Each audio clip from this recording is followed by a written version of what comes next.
que os métodos ágeis buscam é como evitar as mudanças desde o início do projeto, e não a melhor maneira de tratar essas mudanças.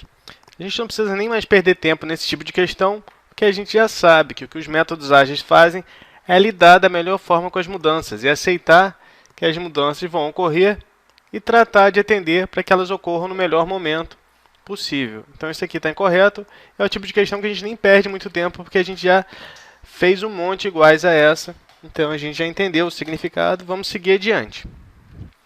Considerando o conceito de metodologia ágil em apreço, é correto afirmar que as seguintes metodologias são ágeis: XP, Scrum, FDD, DSDM e Open Source Software Development. Vamos lá. XP, ok. Scrum, perfeito. Crystal. Crystal é uma família de metodologias ágeis, onde, baseada em alguns parâmetros, ele especifica qual seria o membro correto da família a ser utilizado. Parâmetros esses que seria, por exemplo, localização geográfica. Então, as pessoas estão todas próximas fisicamente ou elas estão separadas geograficamente. Segurança, criticidade. Então, baseado tamanho da equipe. Então, baseado em alguns parâmetros como estes, a gente vai escolher, vai ter ali o membro mais adequado a ser utilizado. Tamanho pequeno ou grande, colocar aqui, da equipe. FDD, Feature Driven Development, é também uma metodologia ágil, que é desenvolvimento orientado à funcionalidade, aonde uma funcionalidade é um requisito relevante para o cliente.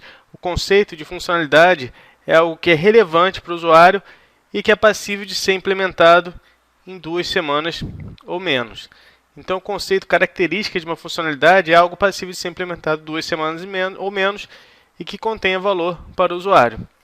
TSDM é também uma metodologia ágil que utiliza o princípio de Pareto, o princípio 80-20, onde ele diz que 80% das causas são responsabilidade de 20% das consequências. Então, o conceito de causa e consequência, 80-20 de Pareto.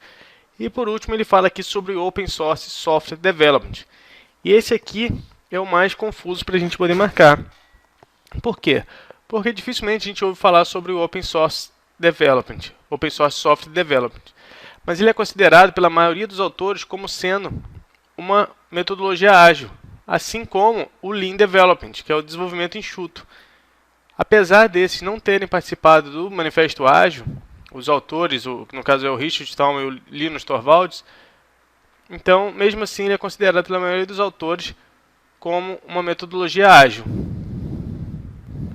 Mas se a gente for pesquisar sobre o Open Source Software Development, a gente vai ver que ele possui muitas características que são características inerentes dos desenvolvimentos ágeis, são lá a essência das metodologias de desenvolvimento ágil.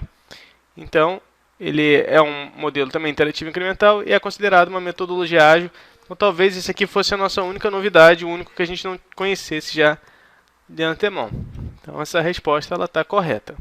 O XP segue um conjunto de valores, princípios e regras básicas que visam alcançar eficiência e efetividade nos processos de desenvolvimento de software. Os valores são 5: comunicação, simplicidade, feedback, coragem e respeito. Vamos lá. A gente tem que tomar muito cuidado com as questões que cobram sobre os valores do XP, porque antes da versão 2.0 eu não tinha o respeito como sendo um dos valores. Então, algumas questões mais antigas, elas podem colocar que os valores são 4: comunicação, simplicidade, feedback e coragem. Então, vamos entender o que significa cada um desses valores. Comunicação, o XP ele diz que você tem que ter a informação correta para quem é de respeito no momento correto dentro do seu processo de desenvolvimento. O XP ele preconiza também a simplicidade. Simplicidade em quê? Simplicidade em tudo. Simplicidade no levantamento de requisitos, simplicidade na construção do protótipo. Então, o XP ele é focado ali, voltado na questão da simplicidade. Feedback a todo momento. Feedback não só do usuário, mas feedback também da equipe, das partes interessadas. Feedback para saber como está o andamento do projeto. E coragem. Coragem para tomar as decisões corretas, mesmo que possa ter ali algum problema acerca daquilo. É coragem para decidir algumas situações, mesmo que vá contra a vontade de algumas pessoas mais poderosas, por exemplo. Então eu tenho que ter coragem aqui para dizer para o diretor do projeto que algo não vai ser feito. Isso aqui é o que preconiza o XP. E por último, respeito. Respeito de todas as partes envolvidas. E aí, assim a gente fecha os 5 valores do XP. Correta alternativa. Acerca da engenharia de software que permite a criação de maneira econômica e confiável de software que trabalhe eficientemente em máquinas reais, julgue os próximos itens. Para que se obtenha sucesso na utilização do Scrum, o cliente deve tornar parte da equipe de desenvolvimento do software, participando diretamente do processo. Existe isso aqui dentro do Scrum. Então ele está dizendo que o cliente deve se tornar parte da equipe de desenvolvimento, participando diretamente do processo. E existe realmente, a gente tem lá a figura do PO, que o PO é na verdade o quê? É um representante da área cliente com conhecimento, tem que ficar claro esse com conhecimento, e disponível em tempo integral. Por que tempo integral? Porque ele faz parte da equipe Scrum. O com conhecimento aqui é uma observação pelo seguinte: se você chega lá na área gestora e diz o seguinte, olha, eu preciso de algum cliente aí, eu preciso de alguém, representante de vocês, para me auxiliar no processo de desenvolvimento. E eles vão buscar, lá dentro dos funcionários que eles têm, aquele que vai fazer menos falta no processo produtivo. Então, por isso que os métodos ágeis, ele diz que é necessário ter um cliente com conhecimento, porque é alguém que vai ficar responsável pelo projeto, que vai definir o que é importante, o que precisa ser feito, como que funciona o processo, tudo isso. E essa pessoa vai participar diretamente do processo, sendo o fator-chave para o sucesso do projeto. Então a responsabilidade, ela deixa de ser uma responsabilidade que antes era só da TI, e ela passa a ser uma responsabilidade dividida entre TI e a área de negócio. Alternativa correta. Entre as metodologias ágeis para o desenvolvimento de software, o Scrum permite a criação de equipes auto-organizadas e, consequentemente, possibilita o incentivo à comunicação verbal entre todos os membros da equipe. Da mesma forma que as abordagens típicas de Project Management Body of Knowledge ou Prince2, o Scrum caracteriza-se por apresentar uma abordagem elementar do gerenciamento de projetos. Vamos lá, pessoal. Questão bem grande, vamos ver com calma. O Scrum permite a criação de equipes auto-organizadas? Sim, permite, auto-organizadas e autodirigidas. Consequentemente, possibilita o incentivo à comunicação verbal entre todos os membros da equipe? Sim, ele vai preconizar ali a comunicação entre todos. Isso faz parte, na verdade, de uma equipe auto-organizada, autodirigida. Eu tenho que ter ali todo mundo conversando com todo mundo para saber o que está acontecendo dentro do projeto. E aí, ele continua aqui dizendo o seguinte: da mesma forma que o PMBOK ou Prince, o Scrum caracteriza-se por apresentar uma abordagem elementar do gerenciamento de projetos. O problema aqui, pessoal, está na comparação da abordagem gerencial do Scrum com a abordagem típica do PMBOK e do Prince. O Prince, na verdade, é o quê? É o PMBOK britânico. E as duas citadas aqui, o PMBOK e o Prince, eles são abordagens completas, que visam ser um guia de conhecimento e boas práticas relacionadas ao gerenciamento do projeto. E o Scrum é uma abordagem essencialmente empírica. O que significa uma abordagem essencialmente empírica? É uma abordagem que busca aprender a partir das próprias experiências. Eu tenho ali interações e não um planejamento extremamente detalhado. Eu não tenho ali um direcionamento, um projeto completamente definido de como vai ser. Então eu posso concluir que o PMBOK e o Prince, eles não são elementares, e o Scrum sim. Então nessa questão, a gente tem essa ideia aqui de dizer que, apesar de ser uma questão sobre Scrum, a gente teria que ter um conhecimento aqui sobre o PMBOK e sobre o Prince, para saber que eles não são abordagens elementares, eles são abordagens não elementares, são abordagens muito prescritivas, eles descrevem todo o processo de funcionamento do projeto.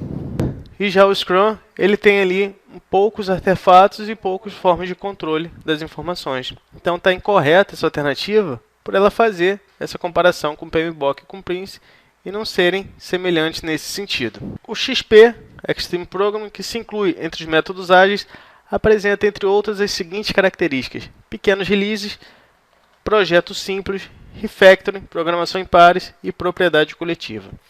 Então, quando a gente fala do XP, eu falei para vocês que a gente tem que saber lá aquelas 12 práticas principais do XP, que determina tudo aquilo que é necessário para você poder utilizar o Extreme Programming.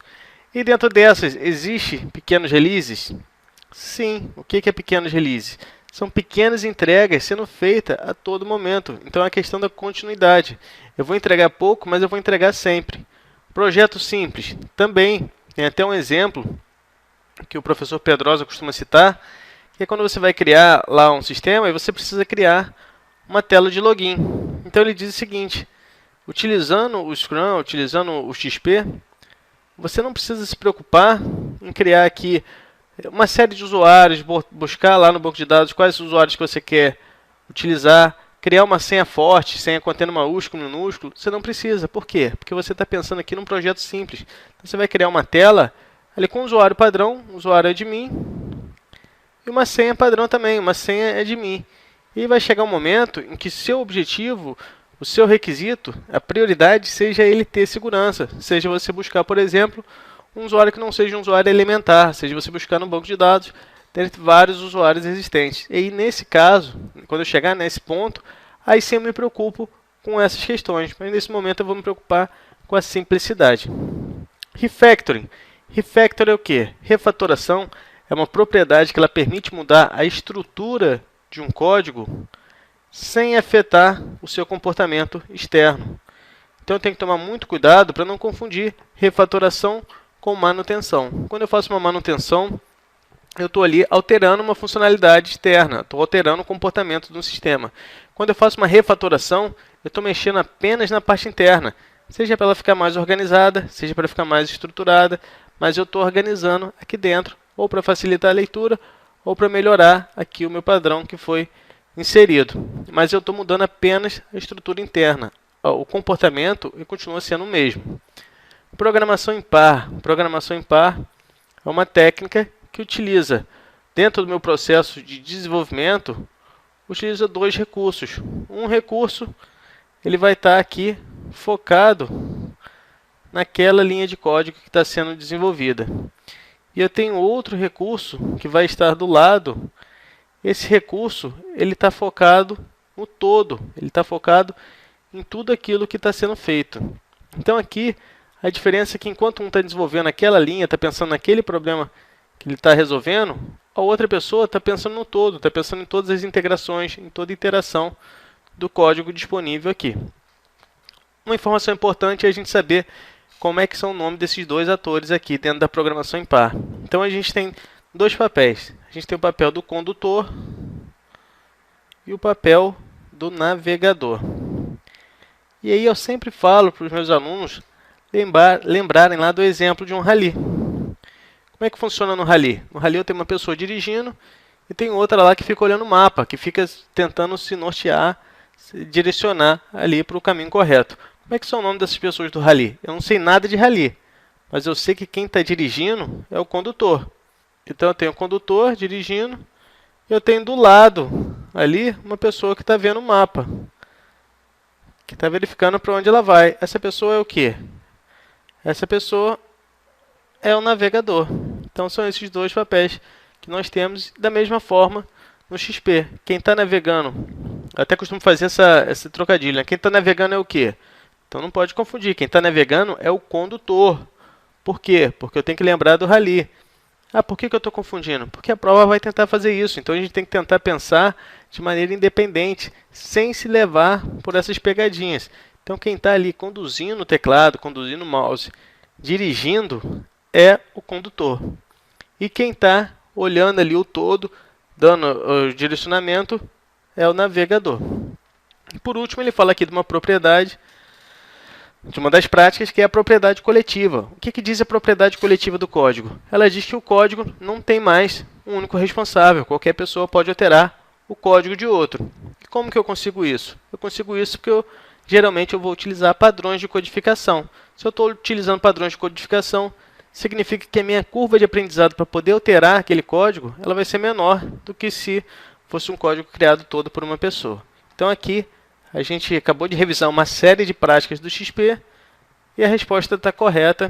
Não basta a gente saber quais são as práticas, a gente tem que saber também o objetivo de cada uma delas. A metodologia Rational Unified Process, RUP, promove o envolvimento do cliente, bem como interações e testes contínuos, o que torna o processo dependente de outros, apesar de reduzir os seus riscos. Já a metodologia Extreme Programming, XP, proporciona flexibilidade e agilidade, visto que por meio dela realiza-se a divisão de tarefas de forma específica. Vamos verificar aqui os dois pontos. Primeiro, ele está falando do RUP. Está dizendo que o RUP promove o envolvimento do cliente, bem como interações e testes contínuos, e que vai tornar o processo dependente de outros, apesar de reduzir os riscos. O RUP realmente ele faz redução de risco. Como que ele faz redução de risco? Atacando os riscos mais críticos primeiro. Mas aqui, promover o envolvimento do cliente, isso aqui já é algo mais voltado para a metodologia ágil. E o RUP não é uma metodologia ágil. Então vamos continuar aqui. Ele fala que o XP proporciona flexibilidade e agilidade. Perfeito. E diz aqui que por meio dela, por meio da metodologia, realiza-se a divisão de tarefas de forma específica. Bom, esse ponto aqui está meio confuso, mas bastava a gente saber que as metodologias que promovem o envolvimento do cliente são as metodologias ágeis. Não é uma das funcionalidades, um dos objetivos do RUP, apesar do RUP não ser o objetivo nosso de estudo nesse módulo. Aqui a gente tem que entender os conceitos por trás das metodologias ágeis. Questão incorreta. Quando métodos ágeis são utilizados, as saídas do processo de projeto, representado na figura, consistem em documentos de especificação separados, e após o projeto de arquitetura do sistema, os estágios posteriores serão incrementais. Em cada incremento é representado como um modelo de projeto. Vamos lá, vamos entender o que está sendo falado aqui. Ele está dizendo que cada documento, que cada saída aqui representada na figura, consiste em documentos de especificação separados. Em metodologia ágil, ele está dizendo aqui que eu tenho em cada saída documentos de especificação. Isso aqui está incorreto. Em metodologia ágil, não preciso nem olhar o diagrama aqui, porque quando eu estou falando de metodologia ágil, as saídas vão ser o quê? As saídas vão ser códigos funcionais, vão ser incrementos do meu sistema.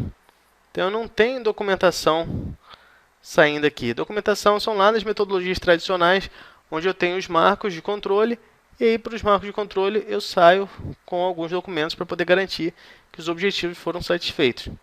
O outro ponto, ele diz aqui o seguinte, que os estágios posteriores serão incrementais e cada incremento é representado como modelo do projeto. Na verdade, cada incremento é representado como sendo o quê? Como sendo um código do programa, um código funcional. Então, mais uma vez, o erro está aqui. Independente dessa figura, apesar da figura estar até difícil da gente conseguir verificar o que está escrito, a gente não precisava saber isso aqui, porque ele está falando sobre as informações que eu tenho aqui durante o desenvolvimento de uma metodologia ágil. E eu não tenho isso aqui. A metodologia ágil ela sempre vai preconizar a geração de código. O foco dela é no software funcionando. Então está incorreta essa alternativa. No Scrum, um backlog consiste em uma lista de itens priorizados a serem desenvolvidos para um software. Então vamos lá. Um backlog, eu tenho realmente, ele consiste em uma lista de itens priorizados? Sim, corretamente. O meu backlog é isso aqui. Uma lista de itens, uma lista de requisitos que estão priorizados. Priorizados por quem? Priorizados pelo PO.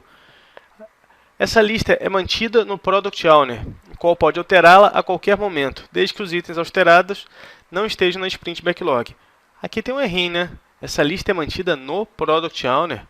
Então ele dá a entender aqui que o Product Owner não é um papel. Então não tem como manter uma lista no Product Owner. Talvez se fosse aqui mantida pelo Product Owner, até estaria correto, mas o no aqui prejudica o entendimento da questão. O Product Owner pode alterá-la a qualquer momento, desde que os itens alterados não estejam na Sprint Backlog?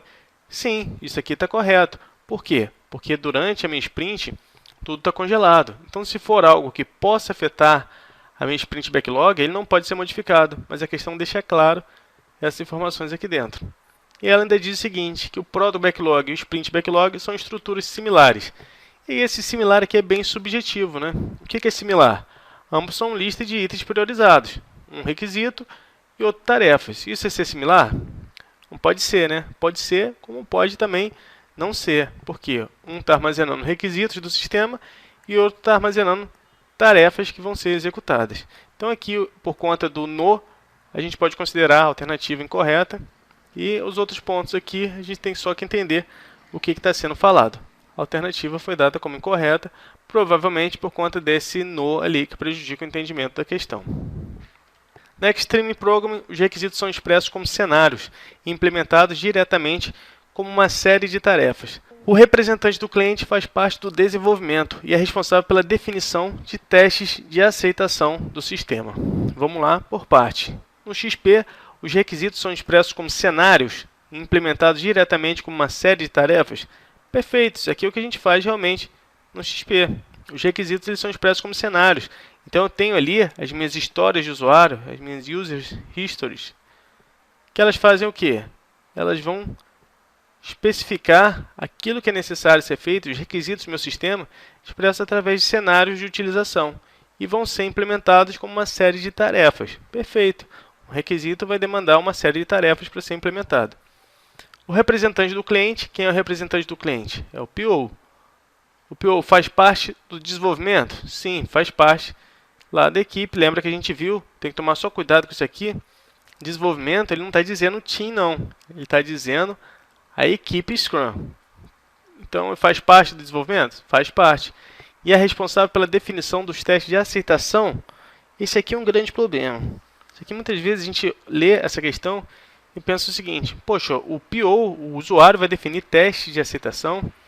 E está correto, porque o teste de aceitação ele tem o foco no usuário, ele tem o foco em quem solicitou o requisito. Então, quem solicitou o requisito é que vai saber como que o requisito funciona corretamente e vai testar para verificar se está da maneira adequada, se está da forma correta ou não.